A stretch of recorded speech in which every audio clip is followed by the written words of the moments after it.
اہل بیت سے محبت کرنے کے بعد کوئی اچھا کام کرے گا، اللہ تعالیٰ اس کے کام کو حسنا بنا دے گا کہ اہل بیت کی محبت کے ساتھ اخلاص نیت سے ایک اچھا کام بھی اگر کرے گا وہ جنت تک لے جانے کے لیے کافی ہوگا۔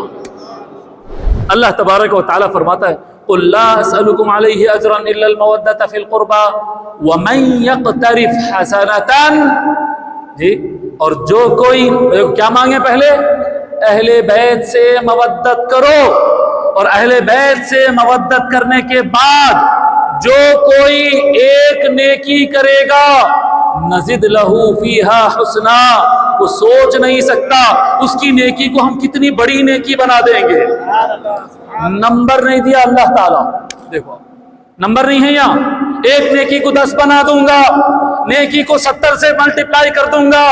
قرآن میں ہے نا تیسرے پارے میں، جی، کمثل حبۃ انبتت 7 سنابل فی کل سنبلۃ 100 حبہ، نیکیوں کو ہم اتنا ملٹیپلائی کریں گے کہ ہر ایک کو 100 کے برابر 700 کے برابر کر دیں گے، ایک ایک نیکی کو 700 نیکی کے برابر کر دیں گے۔ جب اہل بیت سے محبت کرے اس کے بعد کوئی اچھا کام کرے، اللہ تبارک و تعالیٰ نمبر کو میٹ دیا، فرمایا نزد لہو فیہا حسنا، جی، ان نیکی کو ہم ایسا بنا دیں گے کہ اس کے اندر خوبی ہی خوبی ہوں گے۔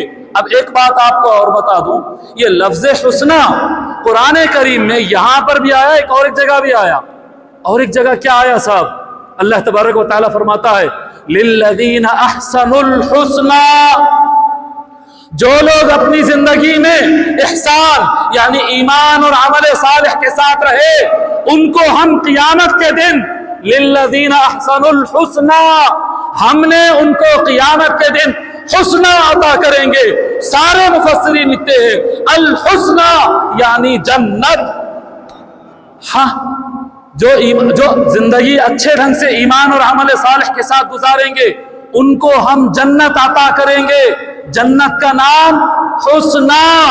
اہل بیت سے محبت کرنے کے بعد کوئی اچھا کام کرے گا، اللہ تعالیٰ اس کے کام کو حسنہ بنا دے گا کہ اہل بیت کی محبت کے ساتھ اخلاص نیت سے ایک اچھا کام بھی اگر کرے گا وہ جنت تک لے جانے کے لیے کافی ہوگا۔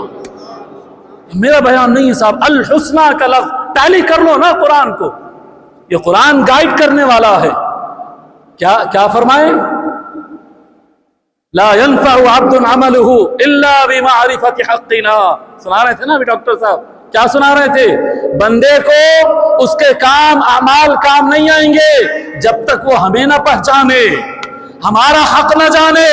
پنجے تن کا حق جانو، ان کا مقام جانو، ان سے ان کی محبت دلوں میں بساؤ، اس کے بعد تھوڑا بھی کام کرو، دیکھو کیسی برکت ہوتی ہے، دیکھو کیسی برکت ہوتی ہے لائف کے اندر۔ یہ اللہ کا فرمان، جی، فرماتا وَمَن يَقْتَرِفْ حَسَنَةً نَزِدْ لَهُ فِيهَا حُسْنًا، اے اللہ تھوڑے تھوڑے نیکیوں کو جنت تک لے جانے والی بنا دے گی۔ کیا چیز کام کر رہی ہے صاحب؟ کون سا فارمولا ہے اس نیکی کے اندر؟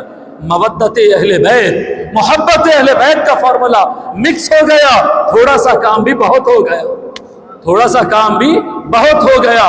چلو نیکیاں بہت اچھے ہو گئے، بہت اچھے ہو گئے، بہت بڑھ گئے اور جنت میں چلے جائیں گے، مگر جو گناہوں کا ٹوکرا ہے وہ بہت بڑا تھا، اس کا کیا کریں گے؟ جی آگے اللہ تعالیٰ فرمائے جی وَمَن يَقْتَرِفْ حَسَنَةً نَزِدْ لَهُ فِيهَا حُسْنًا، جی ایک ایک نیکی کو اس کو حسنا کے لیول پر لے جائیں گے۔ پھر فرماتا ہے اللہ تعالیٰ اِنَّ اللَّهَ غَفُورٌ، سیکوینس پورا لکھا ہوا ہے قرآن میں، اِنَّ اللَّهَ غَفُورٌ، نیکیوں کو جنتی والے بنا دے گا، جنت تک لے جانے والی بنا دے گا، اور بے شک اللہ تبارک و تعالی سارے گناہوں کو معاف کر دینے والا ہے۔ آئے ہائے شکورن، اللہ تبارک و تعالی قدردان ہوگا۔ جی کسی کا شکر ادا کرنا کیا ہے؟ مول صاحب میرے کو پانی دیے، میں لے کے شکریہ، بلکہ اگر پانی پھینک دیا تو یہ شکریہ ہوا؟ انہوں دیے تو اس کو قدر سے رکھنا، پینا اور اس کو احتیاط سے رکھنا، اسی کو بولتے ہیں شکر۔ شکر ادا کرنے میں پہلے قدر کرنا آتا ہے۔